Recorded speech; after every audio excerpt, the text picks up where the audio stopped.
नेताओं को कुर्सी से कितना मोह होता है ये बताने की जरूरत नहीं है। उसमें भी अगर कुर्सी किसी ताकतवर पद की हो तो कौन सा नेता पद छोड़ना चाहेगा, फिर भले ही उस पर कितने ही गंभीर आरोप क्यों न लगे हों। लेकिन लगता है कि अब आगे ऐसा नहीं चलेगा। वो इसलिए क्योंकि जल्द ही ऐसा कानून आने वाला है जिसमें मुख्यमंत्री हो या मंत्री अगर 30 दिन जेल में रहे तो पद छोड़ना ही होगा। दावा किया जा रहा है कि राजनीति में अपराधीकरण को रोकने के लिए केंद्र सरकार नया कानून लाने जा रही है। जेपीसी यानी कि संयुक्त संसदीय समिति ने कानून में संशोधन विधेयक पर अपनी रिपोर्ट को फाइनल कर दिया है।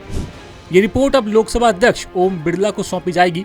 इस संशोधन के बाद ये कानून और सख्त हो जाएगा। प्रस्तावित कानून के मुताबिक अगर किसी मुख्यमंत्री या मंत्री को ऐसे अपराध में गिरफ्तार किया जाता है जिसमें 5 साल या फिर उससे ज्यादा की सजा का प्रावधान है और वो लगातार 30 दिनों तक न्यायिक हिरासत में रहता है तो उसे पद छोड़ना होगा।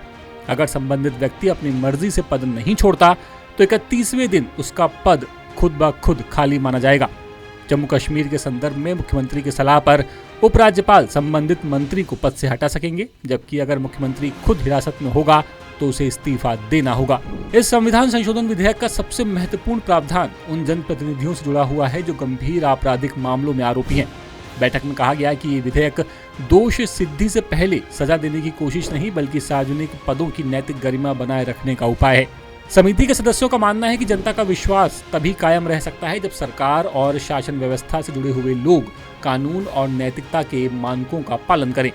बैठक के दौरान राजनीति के अपराधीकरण को रोकने और सार्वजनिक जीवन में नैतिक मानकों को मजबूत करने के उद्देश्य से लाए गए 130वें संविधान संशोधन विधेयक पर विशेष रूप से चर्चा हुई। समिति का मानना है कि लोकतांत्रिक संस्थाओं की विश्वसनीयता बनाए रखने के लिए सार्वजनिक पदों पर बैठे व्यक्तियों के लिए उच्च नैतिक मानदंड जरूरी हैं।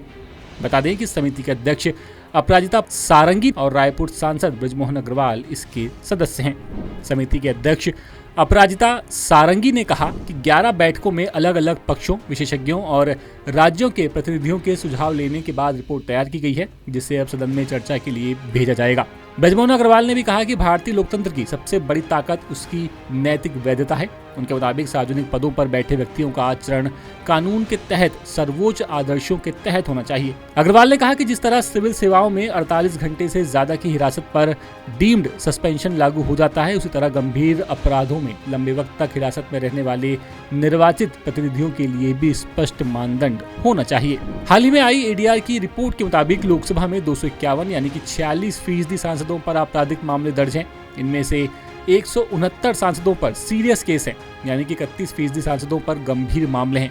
वहीं मध्य प्रदेश विधानसभा में 90 विधायकों यानी कि 39% पर आपराधिक मामले हैं। इनमें से 34 यानी कि 15% पर गंभीर मामले दर्ज हैं। छत्तीसगढ़ में 17 विधायकों पर यानी कि 19% पर आपराधिक मामले और 7 विधायक यानी कि 8% पर गंभीर आपराधिक मामले हैं। राजस्थान में 61 विधायक यानी कि 31% और 44 विधायक यानी कि 22% पर गंभीर आपराधिक मामले दर्ज हैं। ऐसे में अगर ये संविधान संशोधन लागू हो जाता है तो कई मौजूदा माननीयों को मुश्किल जरूर आ सकती है। अब इस बदलाव को आप कैसे देखते हैं, कमेंट करके जरूर बताएं। रायपुर से ब्यूरो चीफ अरुण तिवारी की रिपोर्ट। लेटेस्ट,